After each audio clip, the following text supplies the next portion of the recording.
Welcome to the Rainmaker Podcast, where we help business-minded real estate agents stop chasing leads and help them start attracting business. We don't claim to make winners here. We do claim that we help winners win bigger and faster. Building your business is building your database, one that works harder for you than you do for it. So if you want to get off the transaction treadmill, keep on listening. If you want the shortcut to dominating your market, then go to www.marketmakersystems.com/demo. What's up, everybody? Mike Odo here. Hey, today let's talk about burnout, how to avoid it in your real estate business, and what to do if you get burnt out.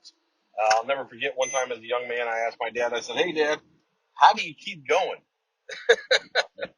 And that's all he did. He just laughed at me and never answered my question. And so what I found was that, in the real estate business, it's very, very, very easy to get burnt out because there are so many things that you have to do in so little a time. And a lot of times what most real estate agents suffer from is priority confusion. On my side of the business currently as a vendor to real estate agents, in addition to still being a broker, a lot of the times in the space, people who sell things to real estate agents, the saying is real estate agents are lazy. That's just not true. I know that I was never lazy. I know that most of my friends and peers aren't lazy in the real estate business. Again, it just boils down to priority confusion. So, to avoid burnout, the first thing that you need to do is identify priorities and the order in which they need to be accomplished. A lot of times we think that there's things that need to be done, which maybe they do, but they're not going to move the needle. Right? They're not going to change the outcome. They're not going to get more money in your pocket if that's something you need, or they're not going to get more time on your calendar if that's what you need, right? And so you have to be very clear on what is going to change the outcome.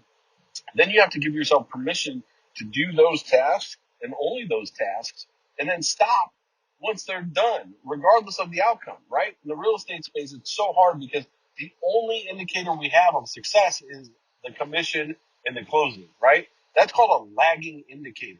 The leading indicators up to it are the things that make sure that those keep coming. Those are the things that we don't track and don't manage. When I was first in the business, I didn't know this. And what I found was I needed to track something. And so the first thing that I tracked were the number of showings that I had to have in order to get it closing. Somebody had suggested that to me. I didn't know that, right? And so I thought, okay, that makes sense. I'll track this. Now that's what's called a leading indicator, right? So leading indicator is going to result in a lagging indicator. So the number of showings versus the number of closed deals. Not a very effective thing to track, but it was something. Today, what I would say is the main thing to track, if that's something you're interested in, would be, the leading indicators would be the amount of leads that you need, the amount of appointments that you get from those leads, if you're making those calls yourself, the amount of phone calls that you need to make in order to speak to somebody, right? Then the appointments, from the appointment, the face-to-face, from the face-to-face, then the closed transaction, right? And so if I were going back in time, giving myself some advice on what to track, it would be those. But my point here is this. Those leading indicators, right, not the closing, which is the lagging one, those are the things that we need to make sure that we know what they are so that we can feel accomplished at the end of the day. And if you don't have that, then you're probably running around very discouraged if you're not having the results that you want and not knowing what to do about it and not giving yourself any peace. I'll give you an example. If you know, if you're making the calls and calling the leads that you generate, hopefully you're generating leads that come to you, right? Not just calling people who don't know who you are. But if you're calling the leads that you've generated, and you know that out of every 100 phone calls you make, you're going to speak to, I'm just pulling numbers out of thin air here, 20 people, right? And out of those 20 people, you're going to set yourself 5 appointments. Out of those 5 appointments, you're going to be able to get 1 customer. Well, let's say you get to the end of the day and you made all 100 calls, but you only spoke to 10 and you set 0 appointments. What should you do, right? Well, you should realize that you did what was necessary for you to have success on that day, even though the result wasn't there. As salespeople, we're very hard on ourselves on a consistent basis, right? And we're always looking at the result, not those leading indicators. And that's why burnout occurs. That's why we walk around feeling discouraged. That's why we're like, man, this is a tough business. But if you just give yourself some grace because you know the leading indicators that result in success, you can know I did my job for that day, right? I did what was necessary. I took 100 whacks at the oak tree. Day is done. going in again tomorrow. It's when you don't have those things clearly formulated that you run into what I call realtor PTSD, where you're always fearful of missing out on an opportunity. This results in neglect in all areas of your life, neglecting your health, neglecting your finances, neglecting your family and spending time with them, right? It really throws things way far off balance because, again, you're feeling discouraged because you don't know what to monitor, you don't know what to track, and real estate doesn't come with a playbook. Now, if you do have burnout, the first thing that I would do, if you do, right, is take some time to formulate a strategy and lay this out. Not go on vacation. That's going to actually make it worse because now you know you're neglecting even more. If you're suffering from burnout, what you need to do is take the time to regroup and sharpen the axe, so to speak. I forget the specific saying, but it's if I only had so much time to cut down a tree, like 2 hours, I'd spend the first hour and 45 minutes sharpening the axe. I'm pretty sure it was Abraham Lincoln that said that. Don't quote me on it. Google it for yourself if you care. The point is the same, right?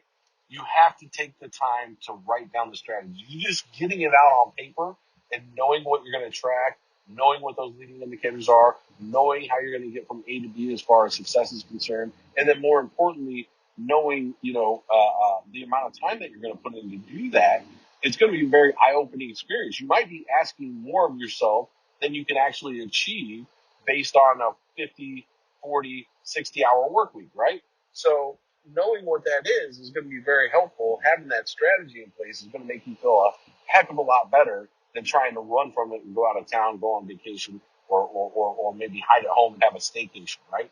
So when I am feeling anxiety, which is a part of what leads to burnout, the first thing I do is I make my list. I can tell you what, if I don't have my weekly list made on Tuesday, I might have done a week's worth of work on Monday for a normal person, right? Like a whole week's worth of work in one day, but I don't feel accomplished at all because I didn't see it checked off. I didn't see it getting done.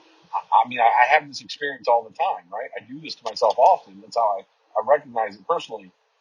But it's even worse when in your business, right, you don't have a strategy in place to help you feel whether or not you're moving further or closer away towards the goal. Think of it like this. If you were in an airplane and you were trying to fly from, California to Hawaii, you would need an instrument cluster, right? You would need to be able to look down and check the metrics and make sure that you were on track and that everything was running right. I can't imagine how it was for some of the early pioneers of air flight, maybe flying without some of these things. Obviously, they weren't trying to, cross the ocean, but maybe they were. Regardless, you get the point. The point is, you've got to have the metrics in place to be able to look at, to be able to watch, to be able to monitor, to know whether or not you're on track or off track. And if you don't have any of that, well, then you're going to have anxiety, you're going to have realtor PTSD, and you're going to end up in burnout and discouragement, especially as markets shift, right? We're just experiencing this market shift,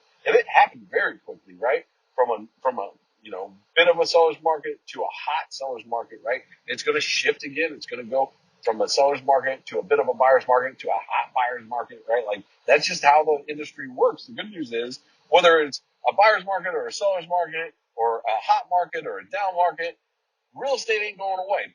People always need somewhere to live, so you'll always be able to make yourself a good amount of money if you have your business and your priorities straight, if you have your leading indicators straight so that you can see those things coming a mile away, right? You look down at your gas tank. I'm driving right now.